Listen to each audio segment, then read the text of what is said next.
다음은 길게 얘기해봐야 막 크게 희망이 없으니까요. 우리 하명 수사에 지금 어떤 그 코어로 등장하고 있는 김기현 전 울산시장의 행보에 대해서 좀 생각을 해봐야 될 것 같아요. 김기현 시장이 이제 검찰의 주장을 대놓고 본인이 내가 피해자다라고 피해자 코스프레를 하면서 밖으로 튀어나오고 있습니다. 이게 검찰이 의혹 사건을 계속해서 이제 부풀렸잖아요. 근데 거기에 대한 반론 증거들이 나오고 검찰에 대한 어떤 그 비판적인 목소리가 나오니까 이제 김기현을 실제 액터로 투입을 시킨 거예요. 그래서 자기가 피해를 봤다라는 식으로 밀어붙이고 있는 거죠. 그래서 중앙지검의 참고인 신분으로 출석해갖고 나를 뒷조사한다고 소문이 계속 돌았었다. 청와대에서 그걸 시켰다는 얘기도 많이 들었다. 이거는 민주주의에 꼬신 선거를 짓밟은 행위다라고 하면서 일종의 스피커가 돼서 괄괄히 날뛰고 있습니다.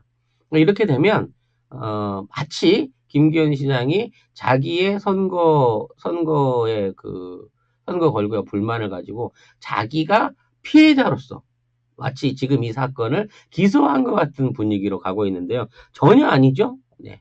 이 사람은 그냥 참고인이었습니다. 참고인. 근데 참고인이 지금 피해자 코스프레를 하고 있는 거죠.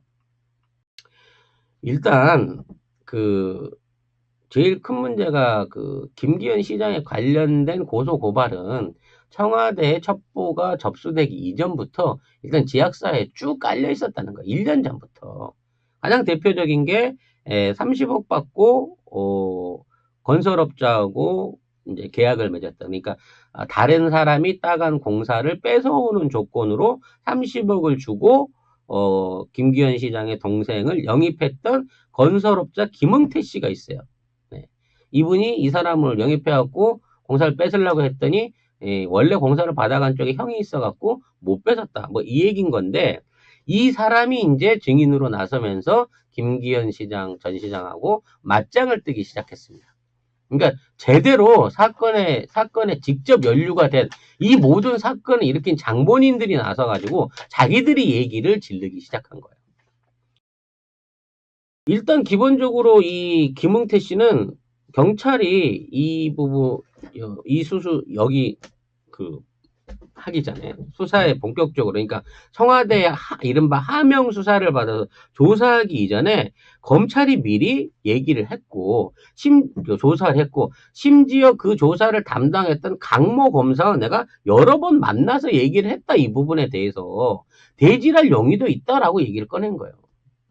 그러니까 청와대가 하명 수사로 김기현 시장을 조사했다고 하기 거의 1년 전부터 나는 이와 관련해서 조사를 받고 있었고 그와 관련해 검사도 만나가지고 진술도 했다라고 얘기를 하는 거예요. 이게 이제 2014년도 때 일이라는 겁니다. 결국 이러한 제안을 통해 가지고 자기가 김기현 시장의 동생을 영입했을 때 분명히 동생이 자기한테 그랬다는 거예요. 물론 뭐 은밀한 사이니까 그러겠지만 형한테 얘기 다 해놨다. 내가 이 공사 뺏어가지고 당신 주겠다고. 형하고 이미 다 얘기된 사안이야. 근데 이미 큰형이 그 공사를 따는데 관여를 해서 그거를 관리하고 있는데 이렇게 얘기했다고 하면 이건 삼형제가 공범이거나 이 막내가 굉장히 야비한 사기꾼인 거예요. 30억을 먹어버리려고 김응태 씨를 완전히 뒤통수를 친 거나 마찬가지였거든. 그래서 이러한 사업이 진행되는 데 있어서의 문제를 김기현 시장은 이미 알고 있었다. 동생하고 분명히 얘기하고 했다. 하지만 김기현 시장은 일절 모른다라고 얘기를 하고 있는 거란 말이죠. 그래서 이러한 30억 고용 부분이 첩보로 떠돌아다니면서 울산 지역에 쫙 퍼졌대요. 동네 사람들은 다 알 수 있을 만큼 야 그게 돈 받고 이렇게 하기로 했는데 이렇게 엇갈렸다더란 소문이 났고 그렇게 얘기가 돼서 검사가 30억으로 그 공사를 따기로 했다는 계약서를 갖고 와서 한번 진술을 해 주십시오. 그래서 그걸 갖고 와서 계약서를 만났다는 거예요. 그래서 이 영역 계약서를 가지고 검사를 만들었고 이 영역 계약서도 자기가 만든 게 아니라 이 김기현 시장 동생 김사면 씨가 직접 만들었다는 거예요. 그리고 이거와 관련된 내용을 수정하고 상의를 하기 위해서 여러 차례 이메일까지 주고받은 것까지 전부 다 내용을 공개를 했다는 거죠. 그래서 2016년도에 이미 일산지검이, 그러니까 2017년도에 저기 그 선거 관련해서 수사했다고 주장을 하는데 2016년도에 이 사건에 대해서 울산지검의 강모 검사를 만났다는 거야. 5차례 이상을 만났다는 거예요. 그런데도 불구하고 김기현 시장은 이게 청와대에서 2017년도에 나를 잡아뜨리기 위한 수사가 그때 시작돼가지고 내가 정치적으로 영향받아서 졌다라고 주장을 하고 있다는 거죠.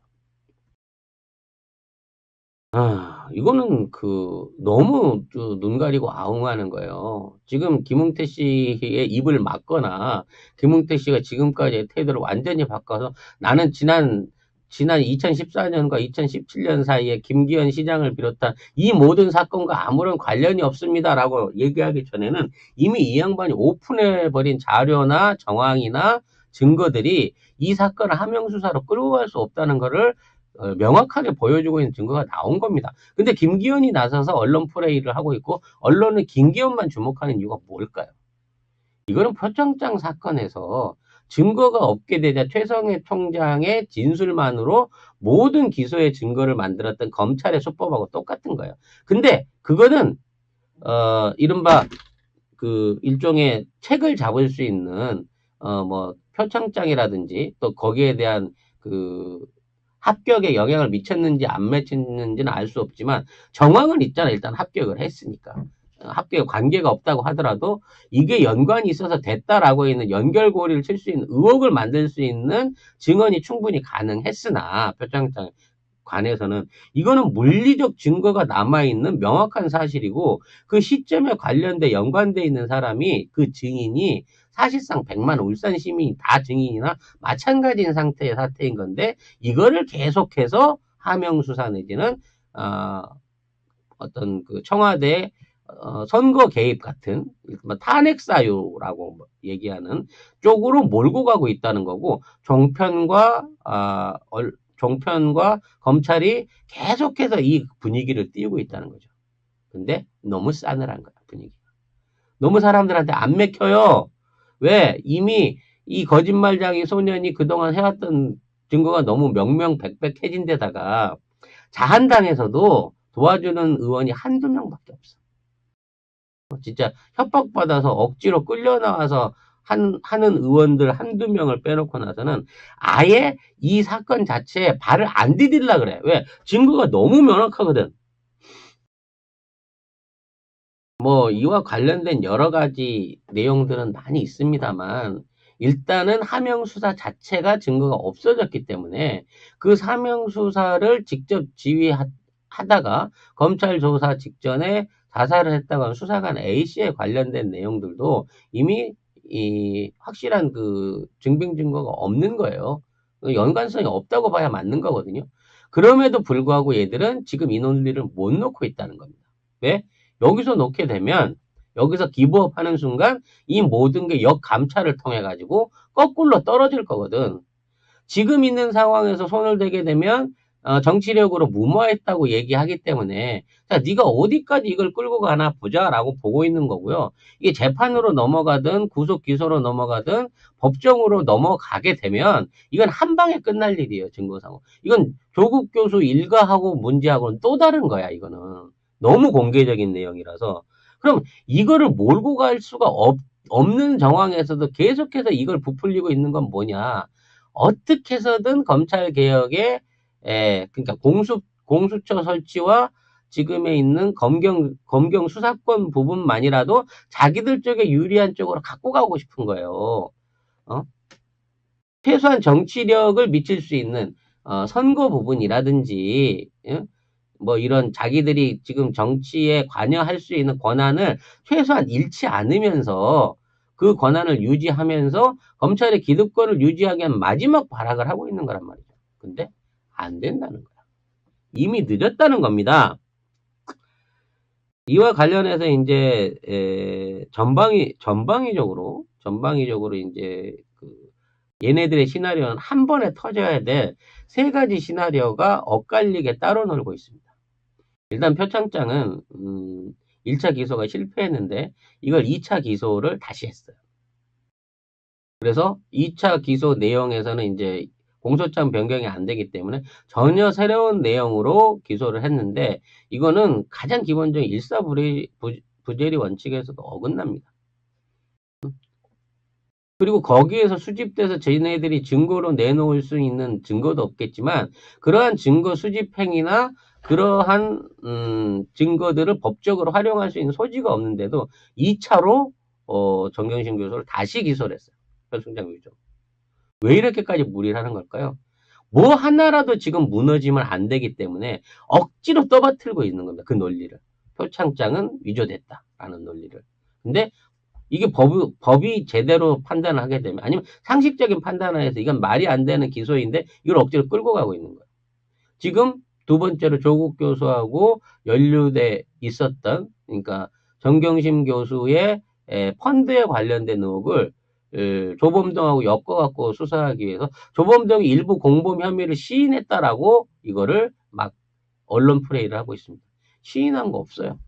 돈을 받았다거나 그 돈으로 경영에 관여했다거나 이런 부분에 대해서는 조범동이 전부 다 부인했습니다. 시인했다고 하는 부분은 증거인멸 부분이에요.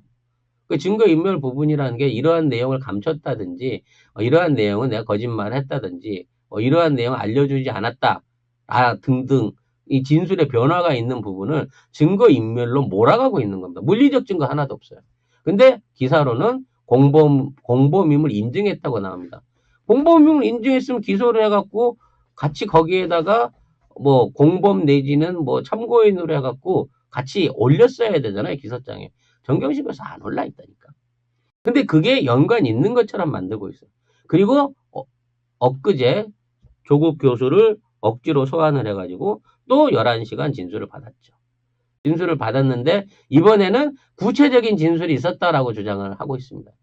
물론 이번 건에는 이 감찰 부분에 대한 내용이 있었고 뭐 다른 그 같이 일했던 사람들이 연관돼 있으니 이것까지 묵비권을 하기는 어려웠겠죠. 조국 교수도. 그래서 조국 교수가 얘기를 했습니다.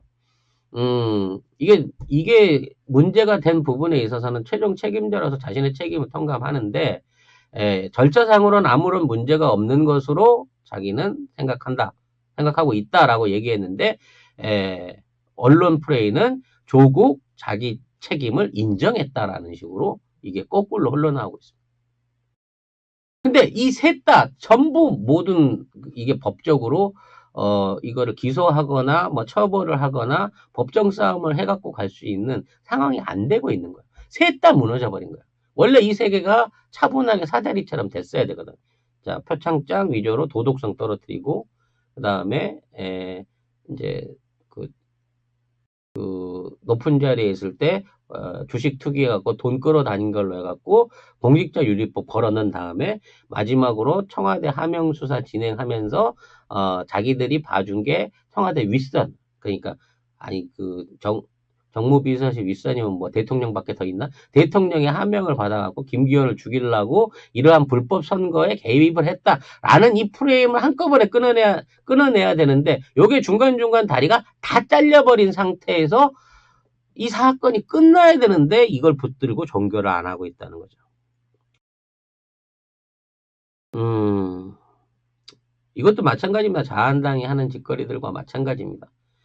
결과적으로 이대로 진행이 되고 패스트트랙 관련한 선거법이 개정 끝나고 그리고 뭐 공수처법 같은 게 국회에서 의결 나버리면 이제 얘네들은 이제 힘이 없어져요.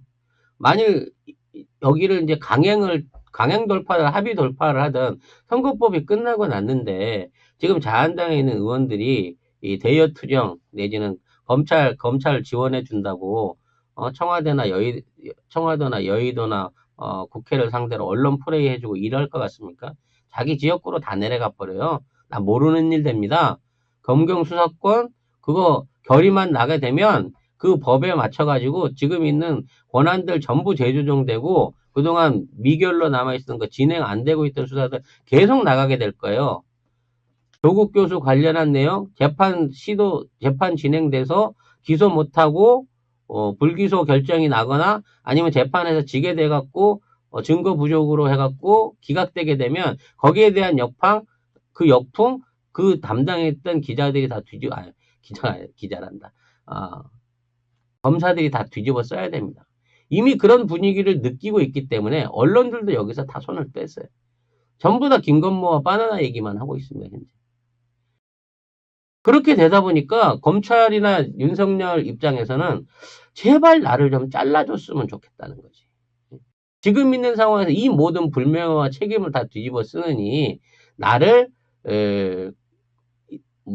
인사권을 하든 탄핵을 하든 시켜갖고 차라리 나를 잘라줘 라고 얘기를 하는 겁니다. 윤석열의 생각은 그랬을 거예요. 내가 이런 조사를 끌고 나가서 성공적으로 시나리오를 마치면 이 정권을 무너뜨리게 될 거지만 만에 하나 이 조사를 하던 과정 중에 압력으로서 압력으로서 내가 자리에서 물러나게 된다고 하면 현 정권이 가장 두려워하는 사람, 바르게 검찰권을 행사하려다가 피해를 본 대대로 된 법조인 이래가지고 차기의 대권 후보로 성장한다, 정치인이 된다, 이런 개꿈을 꾸고 있었던 거예요. 이 꿈에 대한 시나리오는 밑에 있는 동기들이 특수부에 있는 이른바 시나리오 잘 쓰는 작가들이 열심히 뒷구녕을 이렇게 쑤셔가면서 바람을 넣겠지만 정작 이런 식으로 부실하게 결과가 나올 줄은 아마 상상도 못했을 겁니다. 역으로 생각해 봅시다. 조국 장관이 거기에서 한 번도 이런 부분에 대해 인사권이라든지 감찰권이라든지 지휘권을 대동하지 않고 그 모든 그 가족에 대한 어마어마한 핍박과 조사와 위협들을 몸으로 다 이겨냈고 다 받아냈고 수용했기 때문에 전애들이 휘두르는 칼을 저대로 다 맞아줬기 때문에 지금 와갖고는 야 이렇게까지 뒤져서 안 나오면 없는 거지. 니네가 언제 이렇게까지 조사했는데 안 나온 사람이 있었어? 라고 하는 역풍에 딱 내놓는 거고 그러게요. 우리도 없는 걸 너무 심하게 한 것 같은데요? 라는 상황에 처해버린 거예요. 그리고 그 칼질을 쳤던 망나니는 그 책임을 스스로 뒤집어야 될 상황까지 왔다는 거죠. 인내의 승리입니다. 문재인 정권과 조국 장관의 인내의 승리라고요. 물론 한 올의 틈이라도 있어서 한 올의 잘못이라도 있었다 그러면 그게 어떻게든 막 그 부풀려져 갖고 그 도덕적으로 말 가겠습니다만은 그 많은 의혹들 학위 부분부터 시작해서 투기 부동산 이 모든 부분에 대한 의혹들 자체도 하나도 제대로 증명해낸 게 없고 그 과정 중에 같은 자한당에 소속돼 있었던 국회의원들이나 그와 관련돼 있던 자녀들이 저지른 음주운전, 마약, 이런 사건들, 사고들만 그냥 별 소문 없이 묻혀버림으로 인해 가지고 오히려 이 지금의 검찰의 법 집행에 대해서 더욱더 비난을 받는 역풍을 맞이하고 있다는 거예요. 이것들은 정말 이만큼도 1%도 살려놔서는 안 될 조직이구나라는 확신을 심어주고 있다는 거죠. 윤대발님, 정기의원 2,000원 감사드립니다. 이제 어떤 말 그대로 푸닥거리가 끝나가고 있는 느낌입니다. 지금 이번 임시국회 기간 안에 어떤 방법을 취할지 모르겠습니다만 선거법과 공수처법만 무사히 통과가 된다고 치면 자한당도 검찰도 이제 더 이상 지들이 할 수 있는 일은 없습니다. 지금 이 시간에 국무총리실을 압수수색을 했어요. 그래가지고 국무총리실에서 말하자면 이 첩보 정보가 가공돼가지고 넘어갔는지 이게 이제 어저께 자한당 의원이 먼저 의혹을 던진 거죠. 자한당 의원이 던지니까 바로 검찰에 가서 압수수색하고 거기에 대한 증거를 찾아맞죠. 아주 전형적인 케이스다 지금 얘기해놓고 보면. 근데 이러한 케이스들이 이제는 더 이상 안 맥힐 거라는 거예요. 그리고 지금 있는 상황에서 패스트트랙 법안들은 문희상 의장이 어차피 자신도 마지막 임기를 남기고 가고 있는 상황인 거고 어떻게 되든 자기의 결과를 만들어야 되는 거고 또 비난의 여지가 있는 부분도 있습니다만은 자신의 그 지역구에 대한 어떤 그 승계가 원활하게 이루어져야 되는 그 나름대로의 계산이 있기 때문에 절대 지금 있는 법안들을 산회시켜가지고 무산시키고 보내지 않아요. 네. 이 양반도 마지막으로 한 건을 하고 가야 될 상황에 처해 있는 거기 때문에 이 법안들은 어떻게든 통과를 하게 될 겁니다.